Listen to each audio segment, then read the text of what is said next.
narito na naman tayo para sa isang napaka-sweet, nakakapanabik at sobrang trending na love story nila Kalingap Jomar at Carla. Ay aking makilala at kung ano ako'y tanggap mo na. Para sa pagpapatuloy ng ating love story ay matutunghayan na natin ngayon ang napakakapanabik at nakakakilig na date ng Jomcar Love Team. Ngayon nga ay pumunta sila sa isang unique na cafe na pwede kang magsulat ng isang liham at ipadala ito sa isang tao kahit pa matagal or ilang months pa magmula ngayon. Kaya napaka-unique ng kanilang pinuntahan at saktong-sakto nalaman natin na nagsulat pala si Kalingap Jomar ng liham noong nakaraan pang taon at ngayon pa lamang niya ito ibibigay kay Ate Carla. Kaya nakakatuwa talaga na sobrang maalalahanin niya.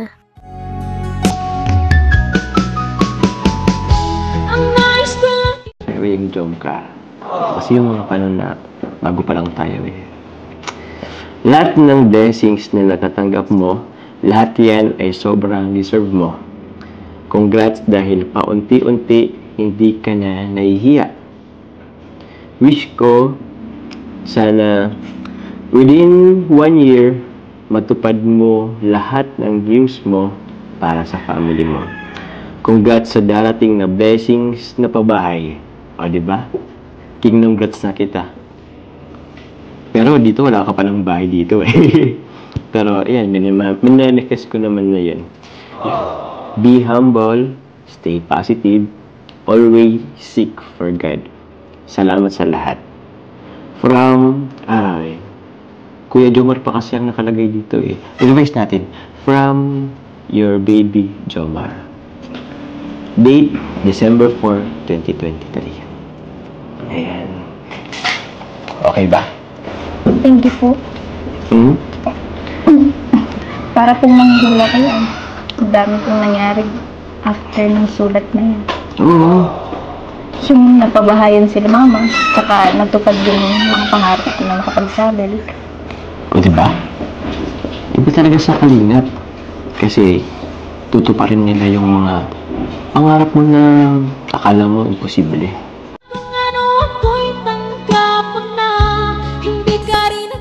Grabe pala magmahal ang isang Jomar. Nakakakilig naman ang kanyang pagpapakita ng interes kay Ate Carla. Sobrang thoughtful at hindi yung basta-basta lamang na regalo. Ito ay pinaghihirapan kahit na matagal pa ito ibibigay, pinaplano niya talaga. Pangarap mo na akala mo imposible. Pero yun, di ba natupad? Nagkaroon ka ng bahay, may bonus pa. Andito na ako Kasama mo na ako. Kinanga po. Sabi mo yan Dadalhin ko na naman po. Adalhin mo yan. Ba't niyo po kasi pinunit? Di ka naman kasi nagsabi. Namiss ka ba? Ayan muna, pwede naman natin palitan yan. Requesta lang tayo ng panibagong... Hindi, okay na po. Ha? Okay na yan? Sige. Carla, gusto mo bang pagkain? May mga meals dyan, silog meals. Hindi po. Ayaw Busog na po ako. Sure ka, ha? Okay. Paano po pala magsulat? Magsusulat ka rin? Actually... Sana po. Pwede naman. Sige na, magsulat ka na para sa akin ba yan? Actually, no need naman lang isulat. Pwede naman sabihin sa akin. Hindi naman po para sa inyo. O, para kanina yun. Hindi, paano nga po magsulat dito? Pero dun sa dun sa counter. Pero babayaran natin yan. Kuha tayo? Sige. Dito ka muna, kukunan kita. Ito, Carla.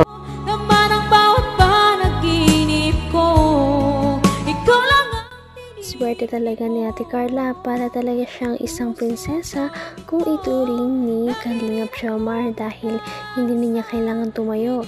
Lahat ng kanyang kailangan ay binibigay na ni Kalingap Jomar. Sobrang sweet talaga niya.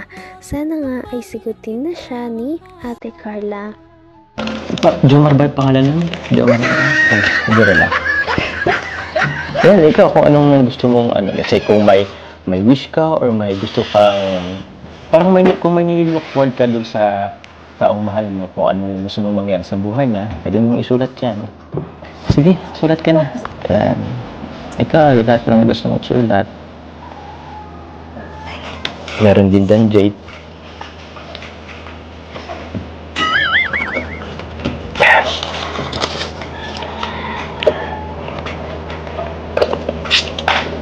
Bakit? Hindi naman ito exam ba? Pwede naman akong tumingin eh. Doon muna po kayo. Sige, pili ka lang muna tuloy. Anong dito gusto mo? Yun na lang po. Pink?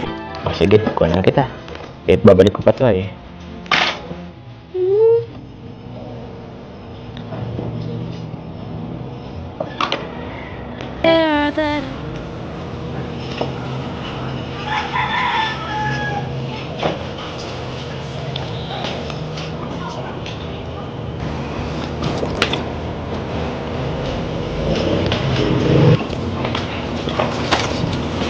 Sige lang.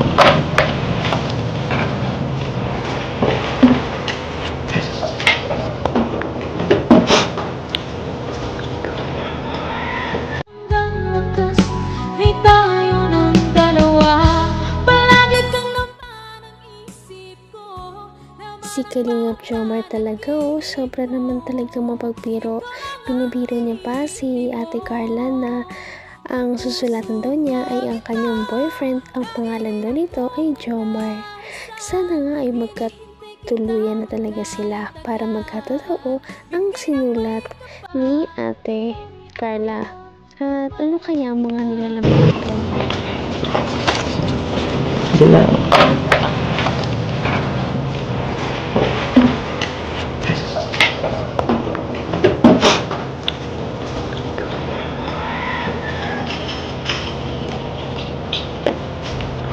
Ano? Okay na ba? Sorry po yung sagot mo sa akin. Pwede mo naman isulat na din dyan. Oo, hindi lang naman yun eh. 2 letter lang naman yung oo eh. Joke lang.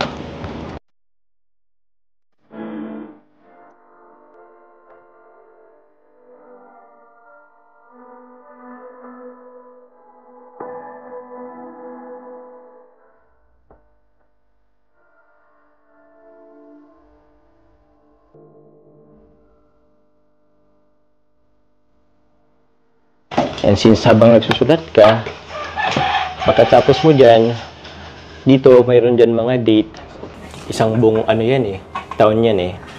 Ikaw kung kailan mo gusto siyang, kung kailan mo siya gustong balikan, it's either after 1 year, or kaya naman sa birthday mo. Yan. Dyan mo siya ilalagay kung anong date na yun. Pwede rin namang sa anniversary natin. Sige nga, dyan ka muna. Baka na-serve kita. Tara, Carla. Okay. Ang sweet talaga nila sa isa't isa. Sana ay magkatuluyan na sila at tumagal pa ang kanilang love team. Ngunit syempre meron din talaga mga pagsubok na tumadaan sa kanilang love team, kagaya ng mga mangyayari sa ating susunod na video. Doon natin tatalakayin ang next na mangyayari sa kanilang love team. Patindi na ng patindi ang mga pangyayari sa kanilang love story. Kaya naman sobrang dami talaga ang kinikilig sa kanilang love story at palaging nag-aabang. Kaya naman sana ay magkatuluyan din ang dalawang ito, si Ate Carla at Kalingap Jomar. Sana din ay patuloy natin silang subaybayan at suportahan para magpatuloy pa ang kanilang love team. Paniguradong hindi lamang ito ang ating aabangan dahil marami pang mga susunod na kilig moments na mangyayari sa kanilang dalawa. Yun lamang at maraming salamat sa panonood. Bye!